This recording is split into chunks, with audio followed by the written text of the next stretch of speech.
Kitchen closed actually at noontime today. Oh, April Fools, everybody. We're joined by Una Williams from Royal Temptations. Well, actually, if it's after midday, you're the fool. Oh, yes, you're right. it's only prior to midday. I don't know what you do over here. Right into that role pretty easy, I think. So. You lay yourself open to it each time. What are we making?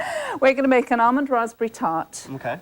The finished one's there, still warm from the oven. This is the base, and I can never remember quantities, so I'll read them out to you all. 3/4 cup of flour, 1/4 cup of powdered sugar, and 3/4 stick of butter. Okay. Either do it in the processor or in your hands.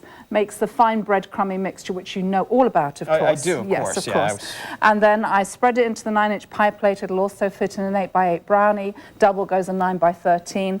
Baked it for about 15 minutes till it's just going slightly golden. And then you've got the raspberry jam on top. As I said to you, you can do fresh blueberries, peaches, raspberries, cherries instead of the jam. Take your pick there. Yeah, you know, when they're in season. Yeah. You know, want the better flavor. Then in here, this is the almond cake topping that I use. It kind of looks like mustard almost, but it does, doesn't it? It look does, like a grainy mustard. I promise you, it doesn't taste like it. My deli sandwich well, out here.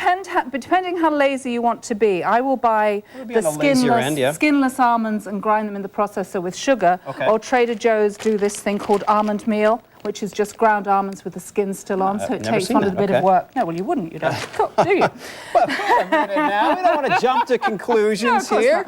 So you've got the almond meal in here, half a stick of very soft butter, an egg, tiny bit of flour, baking powder, almond extract, and then you beat it up literally so it's just like this soft cake mixture. If you do it in the food processor, it's much runnier. If you do it in a cake mixer, it's fluffier, but it still bakes up the same way. It's a very thin topping, and it looks in here as if there's next to nothing, as you can see. If anyone baking, they're saying, how far is that going to go? You spread it on top of this, of course you were, and you put it in the oven for about 25-30 minutes.